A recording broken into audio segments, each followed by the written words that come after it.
Bismillahirrahmanirrahim. Assalamualaikum warahmatullahi wabarakatuh. Alhamdulillahi rabbil alamin.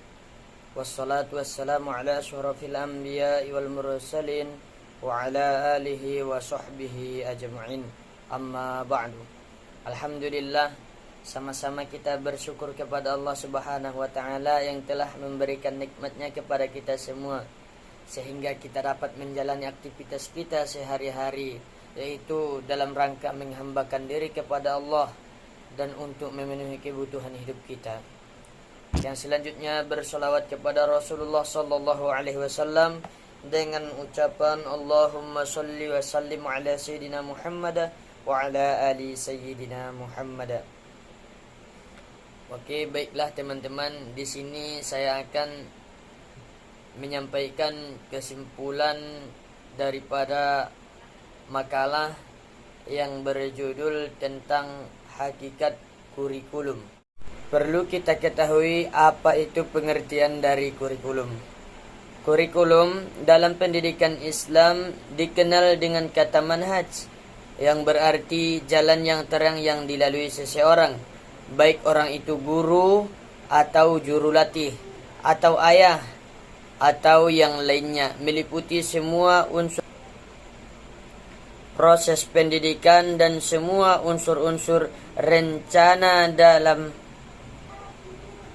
pendidikan yang diikuti oleh guru atau pendidik atau institusi pendidik dalam mengajar dan mendidik murid-muridnya. Meliputi tujuan-tujuan pendidikan, perkara-perkara kajian, kemestian-kemestian pelajaran yang digunakan dalam mengajar dan mendidik murid-muridnya. Meliputi tujuan-tujuan pendidikan, perkara-perkara kajian, kemestian-kemestian pelajaran, dan semua kegiatan dan alat-alat yang menguatkannya. Metode-metode yang digunakan dalam mengajarkan pelajaran dan melatih murid-murid dan membimbingnya. Menjaga peraturan di antara mereka pada pergaulan mereka pada umumnya dan proses-proses dan alat-alat penilaian. Seller, Alexander dan Lewis membuat kategori rumusan pengertian kurikulum, yaitu 1. Kurikulum sebagai rencana pelajaran atau bahan ajar. Yang kedua, kurikulum sebagai pengalaman belajar. Yang ketiga, kurikulum dikaitkan dengan dimensi aktivitas ataupun kebiasaan. Yang keempat, pengertian kurikulum dikaitkan dengan dimensi hasil dari sebuah usaha belajar.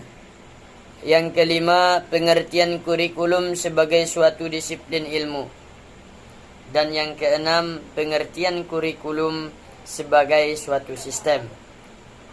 Jika diaplikasikan dalam kurikulum pendidikan Islam, maka kurikulum berfungsi sebagai pedoman yang digunakan oleh pendidik untuk membimbing peserta didiknya ke arah tujuan tertinggi pendidikan Islam, melalui akumulasi sejumlah pengetahuan, keterampilan, dan sikap.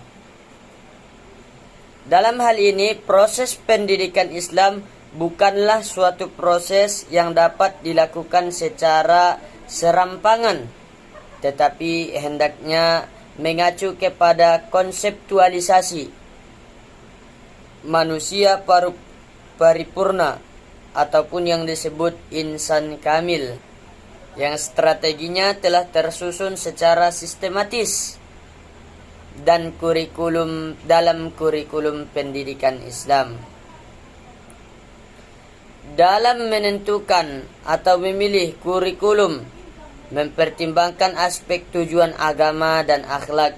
Kerangka kurikulum pendidikan Islam pada dasarnya sama dengan kerangka kurikulum umum, hanya saja disesuaikan dengan tujuan pendidikan Islam yang berpedoman pada Al-Quran dan hadis.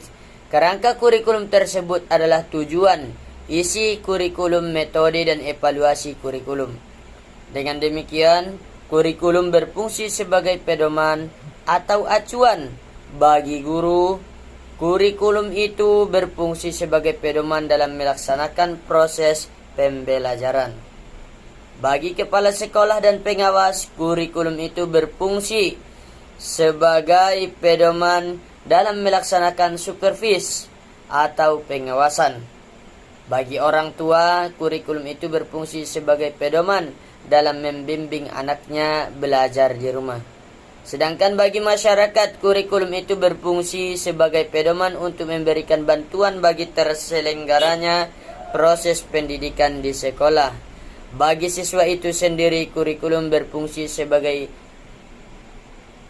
pedoman belajar. Isi kurikulum pendidikan Islam. Klasifikasi isi kurikulum tersebut berpijak pada klasifikasi ilmu pengetahuan dengan 3 kelompok, yaitu 1. Kelompok menurut kuantitas yang mempelajari. Yang pertama adalah ilmu fardu ain, yaitu ilmu yang harus diketahui oleh setiap muslim yang bersumber dari kitab Allah Subhanahu wa taala.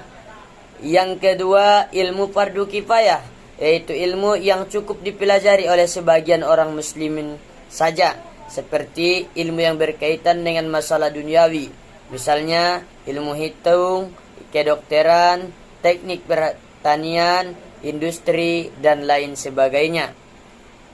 Yang kedua, kelompok menurut fungsinya. A. Menurut fungsinya, kurikulum membagi kepada 1 ilmu tercela, atau yang disebut dalam Islam ilmu mazmumah, yaitu ilmu yang tidak berguna untuk masalah dunia dan masalah akhirat, serta menimbulkan kerusakan, misalnya sihir, nujum, dan perdukunan. Sedangkan B. Ilmu terpuji, atau yang disebut dalam Islam ilmu mahmudah, yaitu ilmu-ilmu agama yang dapat menyucikan jiwa dan menghindarkan hal-hal yang buruk, serta ilmu yang dapat mendekatkan diri manusia kepada Allah Subhanahu wa taala. C. Ilmu terpuji dalam batas-batas tertentu dan tidak boleh dipelajari secara mendalam karena mendatangkan ateis ataupun ilhad, seperti ilmu filsafat. Demikianlah kawan-kawan yang bisa saya sampaikan. Mudah-mudahan ada manfaatnya bagi kita semua, terkhususnya bagi saya pribadi.